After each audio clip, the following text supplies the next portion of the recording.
ರಾಹುಲ್ ಗಾಂಧಿ ಮತ್ತು Sonia Gandhi national Herald ಕೇಸಲ್ಲಿ 2,000 ಕೋಟಿ ಸ್ಕ್ಯಾಮ್ ಮಾಡಿದ್ದು ನಿಜಾನ?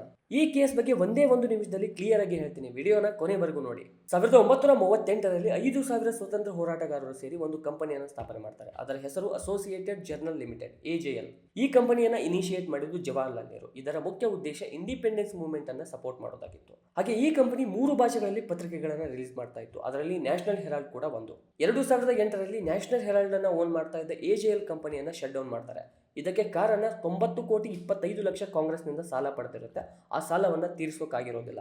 ಹಾಗೆ 2 ವರ್ಷಗಳ ನಂತರ ರಾಹುಲ್ ಗಾಂಧಿ ಅವರು ಆಸ್ ಅ ಡೈರೆಕ್ಟರ್ ಆಗಿ ಒಂದು ಕಂಪನಿಯನ್ನು ಸ್ಥಾಪನೆ ಮಾಡ್ತಾರೆ. ಅದರ ಹೆಸರು ಯಂಗ್ ಇಂಡಿಯಾ ಲಿಮಿಟೆಡ್. ಈ ಕಂಪನಿಯನ್ನು ಸ್ಟಾರ್ಟ್ ಮಾಡಿದ್ದು ಕೇವಲ 5 ಲಕ್ಷ ರೂಪಾಯಿಯಿಂದ ಮತ್ತು 1 ಕೋಟಿ ಕಲ್ಕತ್ತಾ ಬೇಸ್ಡ್ ಕಂಪನಿಯಿಂದ ಸಾಲ ಪಡೆದಿರ್ತಾರೆ. ಈ 1 ಕೋಟಿ ಸಾಲ ಯಾಕೆ ಪಡೆದ್ರು ಅಂತ ಮುಂದೆ ಹೇಳ್ತೀನಿ, ನೆನ್ಪಿಟ್ಕೊಳ್ಳಿ. ಈ YIL ಕಂಪನಿಯ 76% ಶೇರ್ ಅನ್ನ ರಾಹುಲ್ ಗಾಂಧಿ ಮತ್ತು ಸೋನಿಯಾ ಗಾಂಧಿ ಓನ್ ಮಾಡ್ತಾ ಇದ್ರು. ಇನ್ನು ಉಳಿದ 24% ಬೇರೆಯವರು ಓನ್ ಮಾಡ್ತಾ ಇದ್ರು. ಅವರ ಹೆಸರನ್ನ ಪಿನ್ ಕಮೆಂಟ್ ಅಲ್ಲಿ ಕೊಟ್ಟಿರ್ತೇನೆ ನೋಡಿ. ನೆಹರು ಅವರು AJL ಕಂಪನಿ ಸ್ಟಾರ್ಟ್ ಮಾಡಿದಾಗ ಅದರ ಶೇರ್ ಹೋಲ್ಡರ್ 5,000 ಜನ ಇದ್ರು. ಆದರೆ 2010ರಲ್ಲಿ ಕೇವಲ 1,057 ಜನ ಉಳಿದಿರ್ತಾರೆ ನೋಡಿ. ರಾಹುಲ್ ಗಾಂಧಿ 1 ಕೋಟಿ ಕೋಲ್ಕತ್ತಾ ಬೇಸ್ಡ್ ಕಂಪನಿಯಿಂದ ಸಾಲ ಪಡೆದಿರ್ತಾರೆ. ಅದರಲ್ಲಿ 50 ಲಕ್ಷ ಕಾಂಗ್ರೆಸ್ಗೆ ಕೊಟ್ಟು AJL ಕಂಪನಿಯ ಎಲ್ಲಾ ಶೇರ್ ಹೋಲ್ಡರ್ಸ್ ಗಳನ್ನ YIL ಕಂಪನಿಗೆ ಟ್ರಾನ್ಸ್ಫರ್ ಮಾಡ್ಕೊಳ್ತಾರೆ.